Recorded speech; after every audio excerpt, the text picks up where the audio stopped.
What's up everyone and welcome back to the MMA Zone. Today, let's get started with Michael Chandler shocked by Charles Oliveira's underdog status against Makhachev. UFC 280 is rapidly approaching, with just weeks to go until Charles Oliveira and Islam Makhachev step into the octagon for a highly anticipated lightweight title showcase. The former champion is still the betting underdog. Considering the fact that the former champion is in the midst of a winning streak that has spanned 5 years, former title challenger Michael Chandler is baffled by his status as a betting underdog.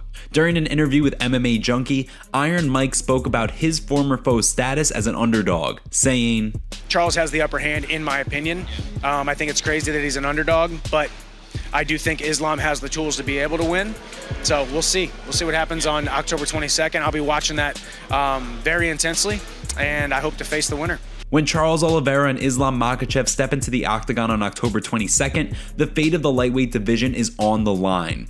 For the former champion that lost his title to the scale and the Arizona Athletic Commission, the fight will give him the opportunity to reclaim what many feel is rightfully his. On the flip side of things, Islam Makhachev is a man on a mission. The Khabib Nurmagomedov protege has continued to put on spectacular showings over the course of his UFC career, but has somehow managed to make it to a title shot without facing a top 5 opponent.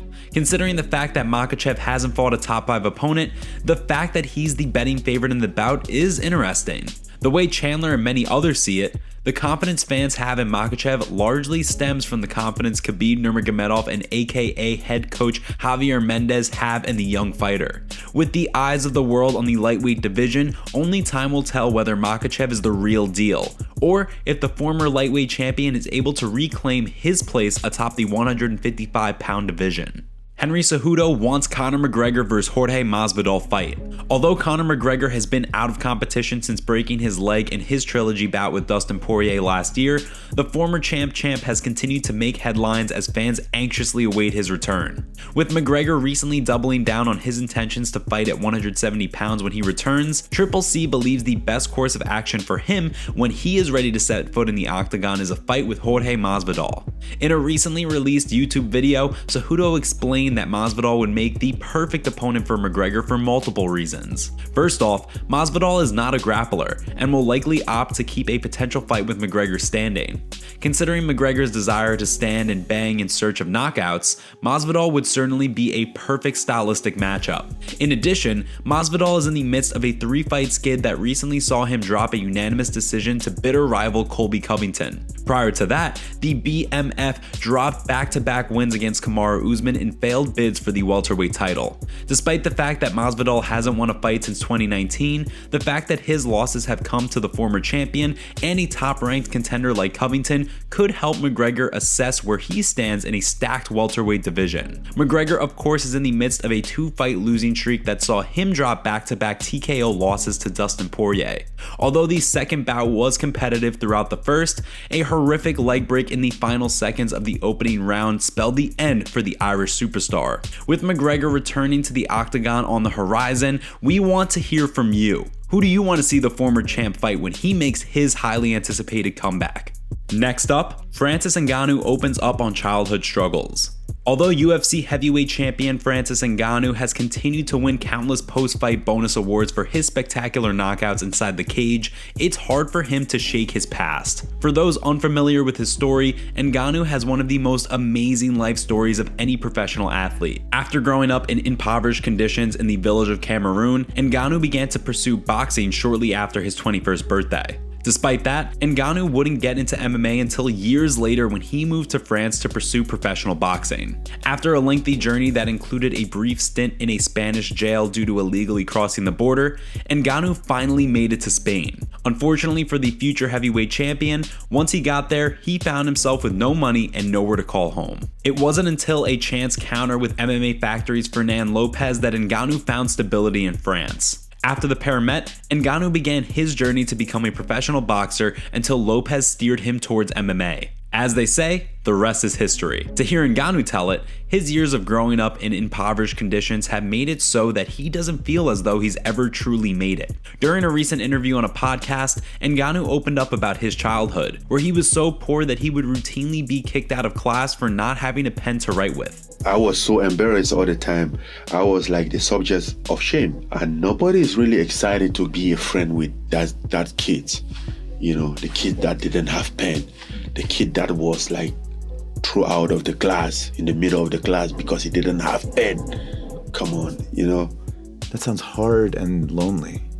That's what it is. Ngannou is of course in the midst of preparing to return to the octagon after undergoing knee surgery following his title unification fight with Ciryl Gane. When the champ returns to the octagon, there is no shortage of top contenders for him to defend the belt against. And before we continue, make sure you give that like button some love and be sure to subscribe to the MMA Zone for all of the latest news. Chael Sonnen predicts Bo Nickal steps in to fight Darren Till at UFC 282. Bo Nickal has been the talk of the town since making his successful MMA debut this summer. Since then, Nickal has kept an insane pace as he picked up 2 first-round wins on Dana White's Contender Series to secure himself a UFC contract. Now with a professional record of 3-0, Nickal has eyes set on the top of the UFC's middleweight division, including none other than Khamzat Chimaev.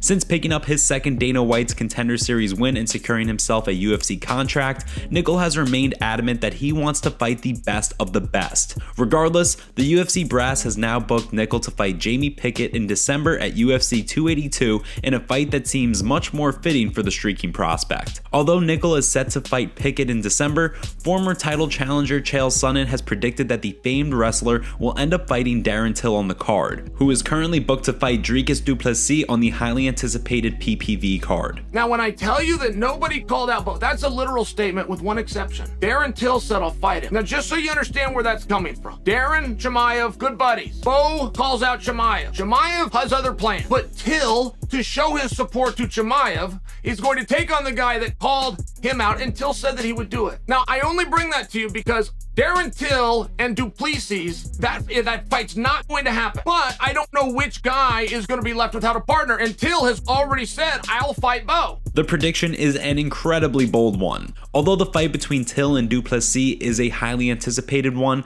the fact of the matter is that du Plessis has had fights canceled time and time again. Since entering the UFC, du Plessis has fought 3 times, while having 4 of his fights canceled. Most recently, the South African fighter picked up a unanimous decision win over Brad Tavares to extend his unbeaten UFC record to 3-0. With just about 2 months to go until the PPV card is set to take place, only time will tell whether Sonnen's bold prediction proves to be true. And now, for our breaking news story of the day, we have Bobby Green suspended by USADA for using an anabolic androgenic steroid called DHEA, which is an over-the-counter medication used for boosting the production of testosterone in the body. He was given a 6-month suspension for using the over-the-counter drug. What do you think about the suspension? Is it fair, or should you be able to use over-the-counter medication? Last up, Tyron Woodley shuts down Khabib's case for greatest of all time. Ever since Khabib Nurmagomedov retired from MMA in 2020, fight fans have continued to argue his case for the greatest fighter of all time. After defeating Justin Gaethje in Abu Dhabi to close out his MMA career at UFC 254, Nurmagomedov famously proclaimed that when the updated pound-for-pound rankings came out on the following Monday, he deserved to be listed at the #1 spot. While some fans were adamant that Nurmagomedov's 29-0 MMA record and 13-fight unbeaten streak in the UFC were enough to cement his status as the greatest fighter of all time, others believed he didn't face tough enough competition to warrant GOAT status. The way former welterweight champion Tyron Woodley sees things, Nurmagomedov doesn't even have a claim as one of the 10 best fighters of all time. He spoke on a recent episode of Jake Paul's BS show, saying, On my top 10 list, probably not. I'll Khabib. I like him. I respect him a lot. Yeah. I think he's a good fighter. I think his type of fight for that weight class, nobody could do that besides Sean Sherk back in the day. Yeah. But like he was just really aggressive. But I didn't see the wrestler with good hands fight him. So I couldn't really jump on that train. He was.